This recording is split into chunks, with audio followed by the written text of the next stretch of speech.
Russia attacked the main TV tower in Kiev. It's 4 kilometers far from my flat. So I've decided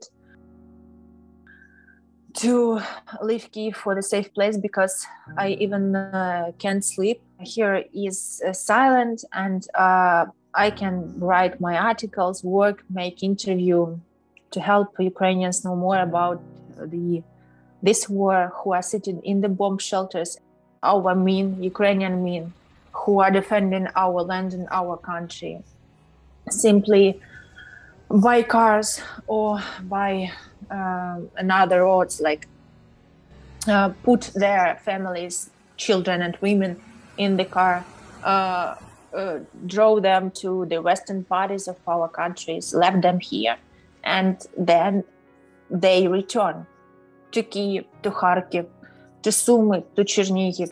So just here on the western parties of our country, we are like coordinating these humanitarian chains. For example, my mother is right now also is helping with this humanitarian aid for those Ukrainian cities that are in trouble right now. There are many Ukrainian cities that are not under the Russian bombs. But when we are talking about Kyiv, for example, Mariupol, Chernihiv, it's my own city when I was born.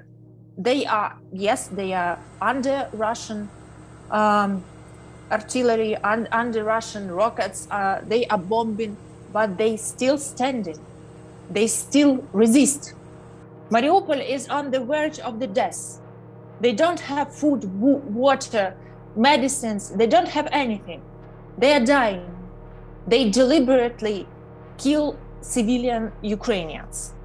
They deliberately block and get in a circle Ukrainian cities. Russia don't even let them to evacuate because they don't let to organize those green corridors to evacuate people. The city of Vinnytsia is in the center of Ukraine. Russia used 8 rockets of caliber to destroy our airport there.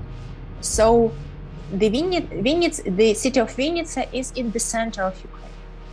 So the war is right now in the center of Ukraine. We very rely on the Western sanctions that influence Russian economy and hit it very hard. But at the same time, we see that Europe is not ready to impose embargo on the Russian oil and gas. And also, as we know, it's the 50% of incomes of Russian budget. So it's very important for Putin regime.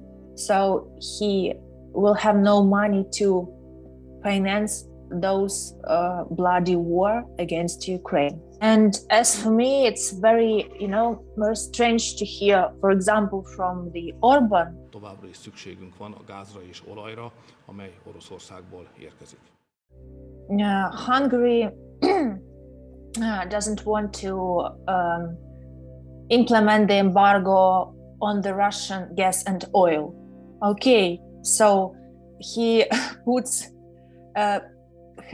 his electoral ratings before the upcoming parliamentary elections higher than the price of Ukrainians, lives of Ukrainians. Okay, we are asking and begging the West, the US, the UK, and NATO, Europe as well, to provide no-fly zone in Ukraine. I know it's a very hard decision because it would simply lead to the direct confrontation between Russia and the Western democracies.